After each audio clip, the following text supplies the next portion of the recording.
Well, it's another week. A lot of things going on. The Senate Judiciary Committee is ready to take a vote on Judge Gorsuch to move him to the full Senate. They hope to have a vote by Friday. Lots of exciting things happening. But I tell you, in this part of the country where we live, we don't ever have tornadoes. But we had a tornado over the weekend, tore up a little church just down the street from us. And it's just amazing what's going on. Parts of the South are on high alert for more tornadoes and powerful winds. Storms have already swept through the region over the weekend. 2 people killed in Louisiana, and a tornado, as I said, hit just down the street from where I am sitting in Virginia Beach. Yeah, it was really crazy, wasn't it? A storm of a different kind hit the north this weekend, bringing snow to New England. Gary Lane has the story. Most Americans wouldn't expect to be doing this during the first weekend of April. It was no April Fool's Day joke, as an early spring storm dumped up to 15 inches of snow on parts of New England Saturday. It came just 2 days before opening day for the Boston Red Sox baseball team. We had more spring-like weather the end of February than we do the 1st of April, so that's New England for you. Severe storms pounded central Texas Sunday morning, uprooting trees and ripping homes apart. All the windows were breaking and flying in the living room, and my whole roof took off. In Mississippi, deputies used boats late at night to rescue people from raging floodwaters. In Louisiana, severe weather brought hail and lightning strikes caused sparks to power lines. In Shreveport, lightning ignited this oil tanker. But tornadoes caused the worst damage. Tornado over there, you see it? And loss of life. Near Baton Rouge, this mobile home was flipped over and ripped apart, killing a woman and her 3-year-old daughter. She was a very loving woman, the love of my life, my daughter. In the midst of their loss and grief, family members at the scene talked about what is most important to them. We're going to be a closer family. Look at your family, look at your kids. Call them wherever they're at. Just tell them I love you, because you never know with these freak storms, you never know. And in Chesapeake and right here in Virginia Beach, Virginia, no loss of life, but an EF2 tornado caused extensive damage along an 8-mile path, packing winds of 120 miles per hour. It destroyed the real-life Christian church. The building is just 5 miles from CBN headquarters. The tornado also damaged athletic facilities at Lansdowne High School in Virginia Beach and about 50 homes in the Rock Creek neighborhood. Operation Blessing was on location there, working to put tarps on roofs to protect the homes from wind and rain. Gary Lane, CBN News. Man, what a way to start April. Well, ladies and gentlemen, we just look at the weather and just pray to be safe. Hey, by the way, as I said earlier, it looks like the Senate may be facing that nuclear option. Frankly, there are those of us who just hope and pray that the Democrats will make a bonehead move like that and will force the nuclear option. Wendy Griffith has that. Pat, if 8 Democrats don't support Judge Gorsuch, then Senate Republicans would go to a straight majority vote. So it would only take 51 votes to confirm Gorsuch instead of 60.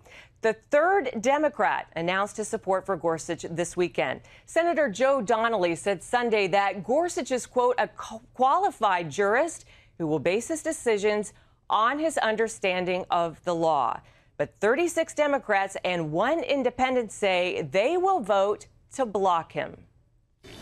Look, when a nominee doesn't get 60 votes, you shouldn't change the rules. You should change the nominee. What I can tell you is that Neil Gorsuch will be confirmed this week.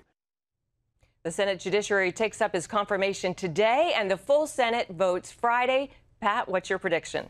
Well, I don't think there's any question he's going through. He's about as fine, qualified judge as you could possibly conceive of.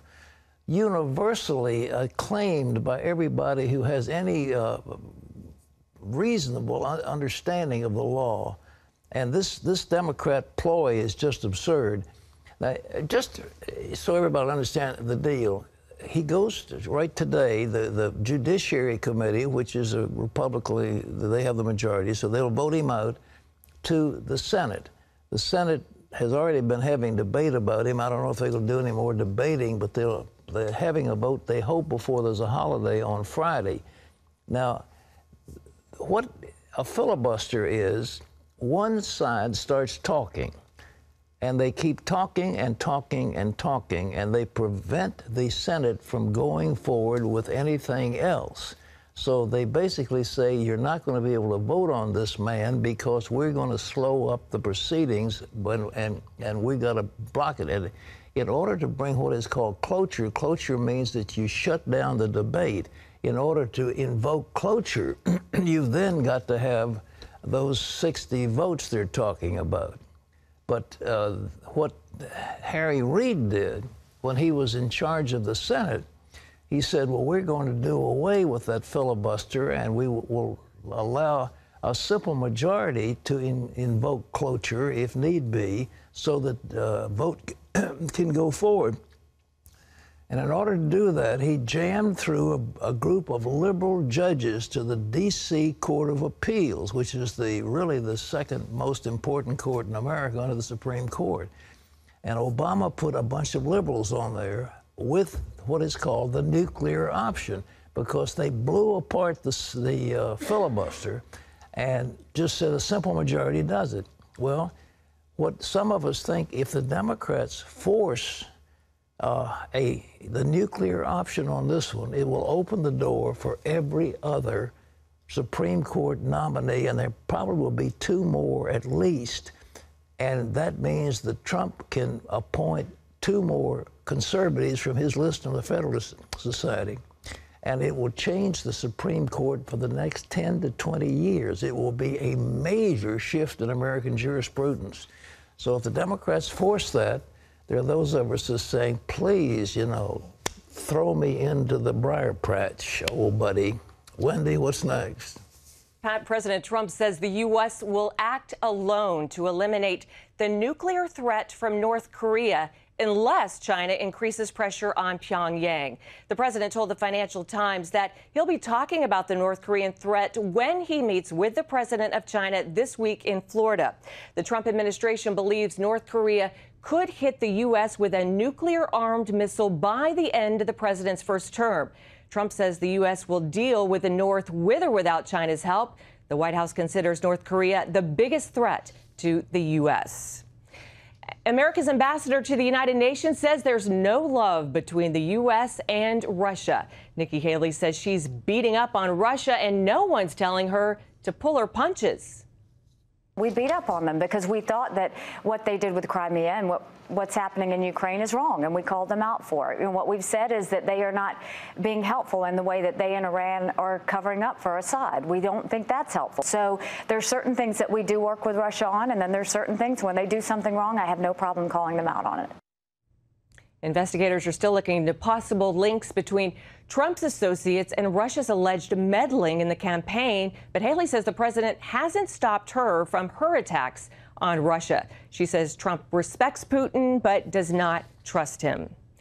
Turning now to health news, it seems too good to be true. A simple and inexpensive treatment for one of the most dreadful conditions around, sepsis, also known as blood poisoning. Sepsis kills about 250,000 Americans a year. Lori Johnson introduces us to the doctor who stumbled on what appears to be a cure and the patient whose life he saved. Valerie Hobbs spent a lifetime crocheting blankets for people in her church and feeding the homeless. But then she came down with sepsis, and when everyone thought it would take her life, she was brought back from the brink of death. I feel blessed. I don't say lucky. I tell people I'm not lucky because I didn't win a lottery, so I ain't lucky. I'm blessed because God could have took me. He got me here for a reason. To keep doing the stuff I do. Valerie was patient A, the first to receive an experimental treatment for sepsis that worked. Sepsis is the body's reaction to an infection. It usually occurs in people who are hospitalized. About 250,000 Americans die from sepsis every year, making it the most common cause of death among people who are hospitalized. Valerie was about to become one of them. Dr. Paul Merrick, Chief of Pulmonary and Critical Care at Eastern Virginia Medical School, treated Valerie in the intensive care unit and knew her outlook was grim. When you see a patient dying, you can tell she was dying. He told her daughter to prepare for the worst. I just broke down and cried. Just broke down and cried. Recently, Dr. Merrick had been reading about the healing powers of vitamin C and just on a hunch gave it to Valerie intravenously along with hydrocortisone to reduce inflammation. You know, I went home not expecting that she would survive. The next morning when I came to work, she was off the blood pressure medication and she was off the ventilator 2 hours later and actually left the ICU 3 days later. So it was quite astonishing. Since then, Dr. Merrick has treated over 150 septic patients the same way. Time after time, they survive. This is quite miraculous in that patients who are critically ill, who are at death's door, when we give them this very simple combination of medications, it turns around their septic process and within hours they significantly better. So in a way it is a miracle. News of the so-called vitamin C cure for sepsis is sweeping the medical community. The reaction? Mixed. Some people think this is the coolest thing in the world. Others think this is complete BS and that this could not possibly be true. Those skeptics are waiting on a large randomized study before they'll believe. You know, my argument is that it's so safe, you've got nothing to lose. It's also cheap. Good news not only for America, but more so for poor countries. Worldwide, sepsis claims 8 million lives every year. Lori Johnson, CBN News. Thanks, Lori. Pat, that does sound amazing. It does, and I want to congratulate EVMS, Eastern Virginia Medical School. It's right here in our area. At Regent University, we have an articulation agreement with EVMS, which means that they will accept our graduates for further study at their excellent medical school. It's small and it's not very well known, but the fact that here this man has got this breakthrough, I don't know, is that accent Australian or South African? I'm going to go with South African. I thought it was South African too. Yeah. But okay. What a wonderful outcome for the patients he's treating. You know, doctors hate vitamins. They're not taught vitamins. They despise vitamins. So here's a man saying vitamins will do it, and they say, no, that's witch doctor. That's BS. That's all the other stuff. But he's working, and I am so proud of Eastern Virginia Medical School. They are a superb facility. They have wonderful faculty, and they're turning out excellent graduates, and I'm delighted that the school that I'm associated with can have some minor role. You know, even if you get somebody through medical school, they've still got to have an internship. You've got to find some place to place them, so it's very difficult. But the head of EVMS is a really smart man. I mean, I'm very impressed with him and the faculty. So my hat's off to Eastern Virginia Medical School and vitamin C, which I take in abundance.